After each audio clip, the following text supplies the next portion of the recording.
जरा सोचिए, भारतीय प्राइम मिनिस्टर पहुंचते हैं चाइना के तियानजिन शहर में, जहां उनके स्वागत की तैयारी नहीं बल्कि उनकी मौत की तैयारी शुरू हो चुकी थी। टारगेट बिल्कुल क्लियर था, सब कुछ तैयार हो चुका था। टारगेट था नरेंद्र मोदी को एलिमिनेट करना। टारगेट था भारत को पूरी तरीके से एक ऐसी स्थिति में धकेल देना जहां से भारत कभी वापस ना आ सके, भारत को फॉरेन पावर्स की कठपुतली बना देना। इतिहास गवाह है कि ऐसा शायद पहली बार नहीं हुआ है इतिहास में जब विदेशी भूमि पर भारतीय प्राइम मिनिस्टर को मारने की कोशिश की जाए।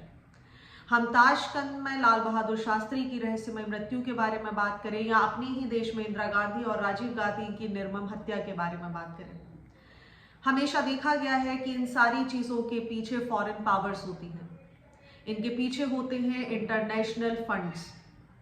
कारण होता है भारत को डिस्टेबलाइज करना, कारण होता है भारत की डेमोक्रेसी को पूरी तरीके से तोड़ देना, कारण होता है भारतीय लोगों को कठपुतली बनाना। लेकिन शायद इस बार ऐसा नहीं हो पाया। कारण था भारत के साथ इस बार था चाइना, और भारत के साथ था उसका सबसे बड़ा दोस्त रशिया। जब सारी चीजों की जांच पड़ताल की गई तो पता चला इन सारी चीजों के तार जुड़े हैं बांग्लादेश और यूएसए के साथ। ये पूरा घटनाक्रम एक नाटकीय कहानी की तरह है। आप वीडियो के अंत तक मेरे साथ बने रहिए और हम सारी डॉट्स को यहाँ पर कनेक्ट करेंगे। ये पूरा मामला अलग अलग घटनाक्रमों से एसोसिएटेड है, जहां पर एक घटना बांग्लादेश में घटेगी तो वहीं एक घटना चाइना में घटेगी और एक घटना भारत में घटेगी। चलिए समझते हैं सारी चीजों को कि आखिर क्या हुआ। सबसे पहले चाइनीज सिक्योरिटी एजेंसीज को एक मैसेज, एक रेडियो सिग्नल इंटरसेप्ट करती है। इस रेडियो सिग्नल में बात की जा रही थी to kill Modi, to eliminate Modi. जैसे ही चाइनीज सिक्योरिटीज को ये मैसेज मिलता है, ये थ्रेट मिलता है, तुरंत इस न्यूज को शेयर कर दिया जाता है रॉ और रशियन एफएसबी के साथ। अब तीनों देशों की सुरक्षा एजेंसियां केवल एक चीज के लिए काम कर रही हैं। काम है भारतीय प्राइम मिनिस्टर की सुरक्षा करना, काम है भारतीय प्राइम मिनिस्टर को सुरक्षित वापस लाना, काम है चाइनीज भूमि पर ऐसा कुछ भी नहीं होने देना जिसके लिए शायद चाइनीज भूमि कभी बदनाम भी नहीं रही है। सब कुछ सही चल रहा था कि चीजों ने धीरे धीरे चौंकाने वाले मोड़ लेना शुरू कर दिए। घटना तब थोड़ी सी ज्यादा फेमस हो जाती है जब सोशल मीडिया पर एक पोस्ट वायरल होता है, एक फोटो वायरल होती है जहां पर prime minister Modi Russian president Vladimir Putin के साथ उनकी रशियन मेड लिमोजीन में बैठे नजर आए। लगभग 45 घंटे दोनों देशों के लीडर्स के बीच में कुछ बातचीत चली, ऐसी बातचीत जिसे लोग भी समझना चाह रहे थे कि आखिर क्या हुआ, ऐसा कैसा भाईचारा है जो भारत और रशिया मिलकर निभा रहे हैं। लेकिन ये शायद कोई भाईचारा नहीं था, ये बिल्कुल लेटेस्ट मिले एक इंटेल की वजह से लिया गया शायद सडन डिसीजन था। कारण क्योंकि जब भी किसी देश के लीडर्स किसी दूसरे देश में जाते हैं, उनकी सुरक्षा एजेंसियां तय करती हैं कि आप किस स्थान से कैसे जाएंगे। लोकल एजेंसियों के साथ मिलकर तय किया जाता है कि कॉन्वॉय कहां से कहां जाएगा, बीच में कहीं भी नहीं रोका जाता है। सबकी अपनी गाड़ियां अपनी तरीके से तैयार होती हैं, सभी की जो सुरक्षा एजेंसियां होती हैं वो इस तरीके से रेडी होती हैं कि किसी भी तरीके के सडन अटैक को या किसी भी तरीके की दुर्घटना को टाला जा सके। लेकिन ऐसा नहीं हुआ। व्लादिमीर पुतिन अपनी सभा में जाने के पहले 1 घंटे अचानक से रुक गए और इन्होंने प्राइम मिनिस्टर मोदी को रिक्वेस्ट किया कि आप मेरे साथ चलेंगे। प्राइम मिनिस्टर मोदी भी इस बात को मना नहीं करते हैं और चले जाते हैं व्लादिमीर पुतिन के साथ। यहीं से सभी की निगाहें टिक गई। सभी जियोपॉलिटिकल एनालिस्ट इस बात पर नजर लगाने लगे कि आखिर ऐसा क्या हुआ। किसी को कुछ समझ नहीं आ रहा था, लेकिन कारण शायद जानते थे ये दोनों देशों के लीडर, क्योंकि सभी एक ही चीज के पीछे थे। भारत, रशिया और चाइना तीनों का एक ही काम था, एक व्यक्ति को बचाना, प्राइम मिनिस्टर मोदी को बचाना।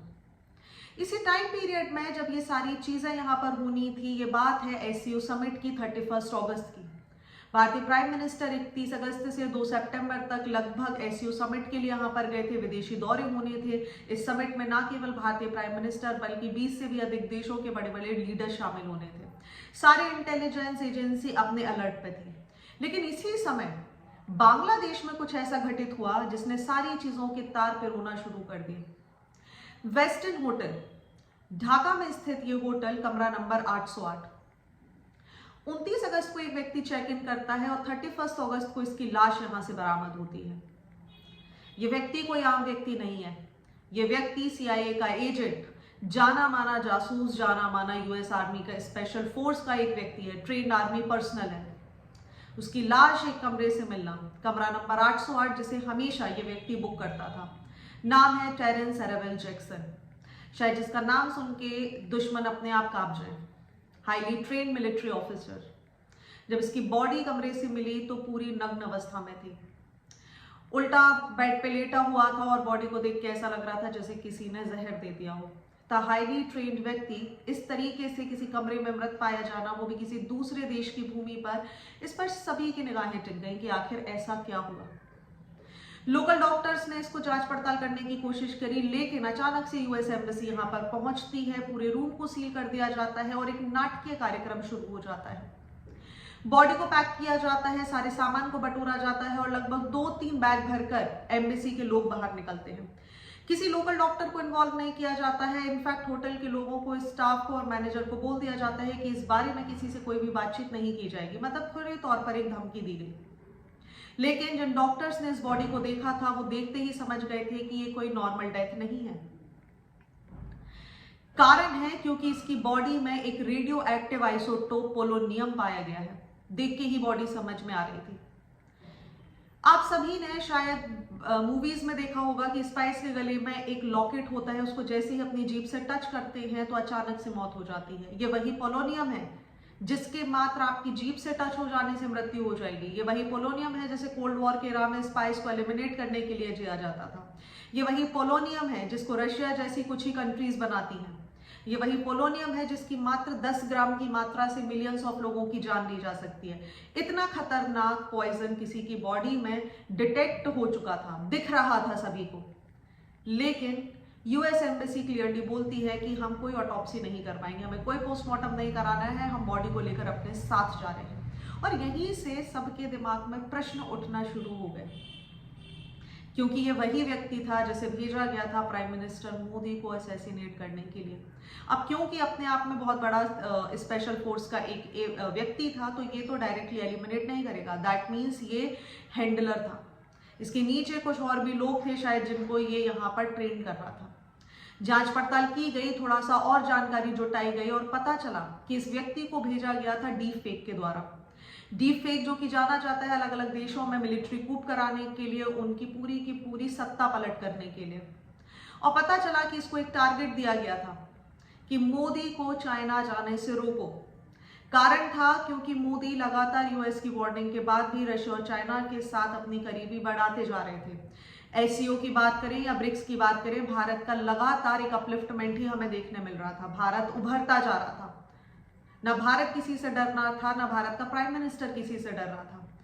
टारगेट सिंपल था, टारगेट क्लियर था, या तो मोदी को रोक दो वरना मोदी को मार दो। 31 अगस्त को जैसे ही टेरेंस जैक्सन की लाश यहां से मिलती है, सारी चीजों को कनेक्ट कर कर देखा जाने लगा। चीजें जब और भी गंभीर हो गई जब यूएस एम्बेसी ने पोस्टमार्टम कराने से मना कर दिया। लेकिन सभी का शक यकीन में बदला जब प्राइम मिनिस्टर मोदी 2 सितंबर को सेमिकॉन समिट को संबोधित कर रहे थे। वापस लौट कर आए, अपना दौरा खत्म किया और दिल्ली में सेमिकॉन समिट को संबोधित करने पहुंचे प्राइम मिनिस्टर मोदी और एक स्टेटमेंट देते हैं, are you clapping because I went to China और बिकॉज आई केम बैक। आप तालियां बजा रहे हैं क्योंकि मैं चाइना गया था या मैं वापस आ गया हूं। सभी लोग जोर जोर से हंसने लगे, किसी को कुछ समझ नहीं आया। लेकिन जियोपॉलिटिकल एनालिस्ट, बड़े बड़े लोग, सुरक्षा एजेंसियां स्तब्ध थी, चुप थी, क्योंकि अभी तक जिस बात को शक की नजर से देखा जा रहा था अब उस पर ठप्पा लग गया था। सभी समझ गए थे ये मजाक नहीं है, एक बहुत बड़ा इशारा है, एक बहुत बड़ा सिग्नल है। और सिग्नल दिया गया है स्वयं प्राइम मिनिस्टर के द्वारा। सिग्नल दिया गया है उन लोगों को जिनको लग रहा था कि भारत को डिस्टेबलाइज करा जा सकता है। सिग्नल था उन लोगों को जिनको लगता था कि भारत कमजोर है। और इसके बाद सारे तार जुड़ना शुरू हो गए। तार इस तरीके से जुड़े कि प्राइम मिनिस्टर मोदी जिस दिन चाइना जाने वाले थे उसी दिन एक व्यक्ति की ढाका के होटल में लाश मिलती है। वही व्यक्ति जो कि CIA के लिए काम करता है, वही व्यक्ति जो यूएस स्पेशल फोर्स का व्यक्ति है, वही व्यक्ति जिसको मारने के लिए कुछ ऐसे सब्सटेंसेस का यूज किया गया है जिसे रशिया जैसी कुछ कंट्री इस्तेमाल करती हैं। प्राइम मिनिस्टर मोदी का रशियन प्रेसिडेंट के साथ लगभग 45 मिनट की लंबी वार्ता, ये सब कुछ डॉट कनेक्ट हो गया और उस पर ठप्पा लगा दिया मोदी जी की इस स्पीच ने। लेकिन जब सारी चीजों की और जांच पड़ताल की गई, उन्हें और जांचा गया, तो कुछ क्लेम्स बाहर निकल कर आए। एक भारतीय बहुत ही पुरानी पत्रिका है, नाम है द ऑर्गेनाइजर। इन्होंने एक रिपोर्ट पब्लिश करी और उसके बाद सारी जगह तहलका मच गया। इस रिपोर्ट में कुछ चीजों पर दावा किया गया। बोला गया कि इस जैक्सन को बांग्लादेश भेजा गया था और ये पहली बार नहीं था कि ये बांग्लादेश गया था। ये बांग्लादेश आता जाता था और रूम नंबर 808 इसके लिए ही बुक किया जाता था। जांच पड़ताल की गई तो लोगों ने बोला कि हाँ, इनका आना जाना लगा रहता था, ये यूएस मिलिट्री के एक ऑफिसर हैं और इसी वजह से हम इनका रूम हमेशा तैयार रखते थे। जब इस पत्रिका के द्वारा और जानकारी जुटाई गई तो पता चला कि जैक्सन को भेजा गया था सेंट मार्टिन्स में बांग्लादेशी मिलिट्री को ट्रेन करने के लिए। सेंट मार्टिन्स आइलैंड वही आइलैंड है जो कि स्ट्रैटेजिकली यूएसए के लिए बहुत इंपॉर्टेंट है, क्योंकि यहां से चाइना के साथ साथ बांग्लादेश और इंडिया को भी काउंटर किया जा सकता है। और जांच पड़ताल की गई तो पता चला कि साउथ एशिया में क्योस क्रिएट करना इसका काम था और भारत का ब्रिक्स और एससीओ में जिस तरीके का पावर बनता जा रहा है उसको कमजोर करना था। तार तब जाके बहुत ही ज्यादा पक्के हो गए, सबूत और पक्के हो गए जब ज्यादा जांच पड़ताल करने के बाद पता चला कि टेरेंस अरेबेल जैक्सन का संबंध मोहम्मद यूनुस से है। मोहम्मद यूनुस वही व्यक्ति हैं जो इस समय बांग्लादेश की इंटरिम गवर्नमेंट को चला रहे हैं। ये वही व्यक्ति हैं जिन्होंने बांग्लादेश में तख्ता पलट करने और शेख हसीना को एलिमिनेट करने के लिए काम किया है। ये वही व्यक्ति हैं जो कि नोबेल प्राइज विजेता भी हैं और साथ ही साथ यूएस के बहुत क्लोज अलाय भी माने जाते हैं। ऐसे में सारी चीजें शक यकीन में बदलते गए और पता चल गया कि ये पूरा का पूरा कारण साउथ एशिया को डिस्टेबलाइज करना था। आप साउथ एशिया को डिस्टेबलाइज कर देंगे अगर आप भारत को कमजोर कर देंगे, क्योंकि यूएस, चाइना और रशिया के बीच में बैठा है भारत। बिल्कुल उसी तरीके से जैसे बांग्लादेश में मिलिट्री कूप करा दिया गया, बिल्कुल उसी तरीके से जैसे नेपाल में जेनजीज के द्वारा तख्ता पलट करा दिया गया, बिल्कुल उसी तरीके से जैसे इस समय वेनेजुएला जैसे देशों में यूएस अपना इंटरफेरेंस दिखाकर कर रहा है। अलग अलग चीजें जुटाई गई और पता चला कि भाई रॉ, एफएसबी और चाइना ने मिलकर इस काम को अंजाम दिया है और रॉ ने इस पूरे के पूरे केस को लीड कर दिया। जैक्सन की गतिविधियों को जब जांचा गया, पड़ताला गया तो पता चला कि भाई वो बहुत सारी मीटिंग्स भी कर रहा था, विदेशी ऑपरेटिव से भी मिल रहा था, लोकल फिक्सर से भी मिल रहा था और इसी के साथ साथ जब ये सारी चीजें खुलकर आई तो शक और भी गहरा गया जब जैक्सन की लिंक्डइन प्रोफाइल अचानक से डीएक्टिवेट हो गई। जैक्सन की लिंक्डइन प्रोफाइल जो कि मेंशन करती थी कि Jackson US army special force के एक व्यक्ति हैं, अचानक से ये डीएक्टिवेट हो जाती है। यूएस एम्बेसी बॉडी को ले जाती है, लेकिन 4 सितंबर को एक कॉन्फ्रेंस आयोजित की जाती है US army special operation command के द्वारा। ये बोल देते हैं कि हमारा बांग्लादेश में किसी भी तरह का कोई भी ऑपरेशन नहीं चल रहा है और हमारा कोई भी स्पेशल एजेंट कहीं बाहर नहीं है। जैक्सन का नाम भी नहीं लिया जाता, उसके बारे में कोई बात भी नहीं की जाती, बिल्कुल वैसे ही जैसे स्पाइस के बारे में कोई बातचीत नहीं की जाती अगर वो पकड़े जाते हैं या कॉम्प्रोमाइज हो जाते हैं। लेकिन अचानक से लिंक्डइन प्रोफाइल का गायब हो जाना, सब कुछ इस तरीके से होना सवाल खड़ा करता गया, क्योंकि सही बात है यूएस कभी इस बात को खुले तौर पर एक्सेप्ट नहीं करेगा। चीजें और भी क्लियर हो गई जब भारतीय अधिकारियों ने कुछ बयान दिए।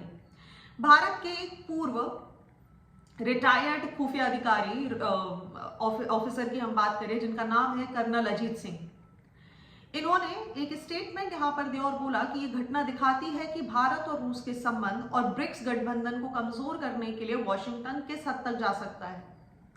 वॉशिंगटन की मंशा कुछ कैसी है ये हमें इस पूरी घटनाक्रम से दिख गया। अब एक भारतीय रिटायर्ड रॉ ऑफिसर के द्वारा इस तरीके का बयान लगभग सभी को हिला देता है और अब सारे तार लगभग जुड़ने लगे और प्राइम मिनिस्टर मोदी ने तो शायद इन सारी बातों को पक्का कर दिया। ऑर्गेनाइजर पत्रिका के द्वारा इस पूरी रिपोर्ट को लगभग अक्टूबर में यहाँ पर रिलीज किया गया और उसी के बाद इन सारे तारों को और ज्यादा जांच पड़ताल की जाने लगी। अब ये सारी चीजें बताती हैं कि वॉशिंगटन की जो मंशा थी भारत को डिस्टेबलाइज करने की, उस पर बहुत बड़ा झटका लगा।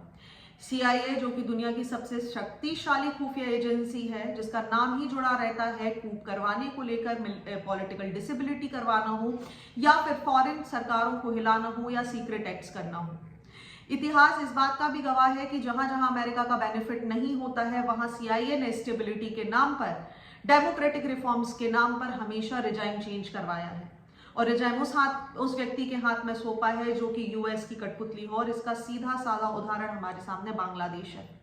पाकिस्तान के बारे में हम बात नहीं करेंगे क्योंकि पाकिस्तान बिन का लोटा है और हमेशा USA के तलवे ही चाटता है। बिल्कुल वैसा ही कुछ ये दखल अंदाजी भारत में भी करना चाह रहे थे। 1979 में अफगानिस्तान और सोवियत के बीच के इस युद्ध में भी CIA ने दखल अंदाजी करके पूरे के पूरे मामले को गड़बड़ कर दिया था और रिजल्ट सबके सामने है कि आज तालिबान वहां पर आकर बैठ चुका है। ये सारी चीजें बताती हैं कि CIA ऐसे काम हमेशा से करती आ रही है और CIA के द्वारा ऐसा कुछ करना कोई नई बात नहीं है। इनफैक्ट भारत के जो सुरक्षा संस्थान है, जो हमारी रॉ है, जो हमारी IB है, अब ये बहुत ज्यादा हाई अलर्ट पे है क्योंकि भारत के जितने भी बॉर्डरिंग स्टेट हैं यहाँ पर US का इंटरफेरेंस बढ़ता जा रहा है। हम पाकिस्तान की बात करें या फिर नेपाल की बात करें या फिर बांग्लादेश की बात करें, हर जगह US का इंटरफेरेंस बढ़ता जा रहा है। ऐसे में लगती है स्ट्रेटेजी। और क्योंकि पिछले कुछ सालों से अगर देखा जाए तो ट्रंप एडमिनिस्ट्रेशन भारत के ऊपर लगातार दबाव बनाता आ रहा है। दबाव है कि भाई हमने युद्ध रुकवाया, भारत और पाकिस्तान के बीच का युद्ध रुकवाया गया ट्रंप के द्वारा। कभी 24 घंटे में युद्ध रुकवाने की बात कर दी जाती है तो कभी शायद 2 दिन में इस युद्ध को रुकवाने की बात की जाती है। भारत को क्रिटिसाइज किया जाता है, दबाया जाता है जब भारत रशिया के साथ तेल खरीदता है। भारत को दबाया जाता है जब वो ईरान के साथ किसी तरीके का ट्रेड कर रहा होता है। भारत को दबाया जाता है जब वो चाइना के साथ ट्रेड करता है और जब भारत नहीं मानता तो उस पर लाद दिया जाता है 50% से भी ज्यादा का टैरिफ। मतलब भारत की पॉलिटिक्स कैसे चलेगी और भारत का ट्रेड किस तरीके से चलेगा, इस सबको प्रभावित किया जाता है US के द्वारा। लेकिन भारत शायद झुका नहीं, और क्योंकि कहानी यहीं से मोड़ लेती है। अब शायद ये वो भारत नहीं है जो आपका आदेश मानेगा, ये शायद नया भारत है। ये दुनिया की सबसे बड़ी जनसंख्या और दुनिया की 4th लार्जेस्ट इकोनॉमी है, जो कि जल्दी 3rd लार्जेस्ट इकोनॉमी भी बन जाएगी। अब ये भारत आपका प्रेशर नहीं झेलता, ये अपने डिसीजंस खुद लेता है, ये आपकी धमकी भी नहीं सहता, बल्कि अपने खुद के सिद्धांतों पर चलता है। और शायद यही कुछ बातें भारत की हैं जो विदेशी पावर्स को रास नहीं आ रही हैं। इसलिए वो चाहते हैं कि भारत उनके इशारों पर चले, चाहे जैसा जो भी करना पड़े। लेकिन ये भारत दबाव में नहीं झुकता, ये भारत अपनी खुद की दिशा तय करता है। अब सवाल ये उठता है कि क्या CIA की निगाहें अभी भी भारत पर है या केवल ये जियोपॉलिटिक्स का एक नया खेल है, या फिर इनडायरेक्टली कई बार ट्रंप इस बात की ओर इशारा कर चुके हैं कि प्राइम मिनिस्टर मोदी को मैं एंजॉय करने दे रहा हूं और वो कभी भी चाहे तो तख्ता पलट कर सकते हैं। रिसेंटली प्राइम मिनिस्टर मोदी के द्वारा स्थगित की गई बहुत सारी अलग अलग यात्राएं भी इस बात की ओर इशारा कर देती हैं कि भारत में डेमोक्रेसी को चेंज करने के लिए सब किया जा रहा है और प्राइम मिनिस्टर को एलिमिनेट करना है। तो ये सारी चीजें महत्वपूर्ण हो जाती हैं क्योंकि ये नया भारत है और ये शायद किसी के आगे नहीं झुक रहा है। आपका क्या विचार है इन सारी चीजों के बारे में, आप मुझे कमेंट सेक्शन में जरूर बताइएगा। और इसी तरीके से बिना फिल्टर के सच्चाई जानने के लिए do like, subscribe my channel गली से ग्लोबल।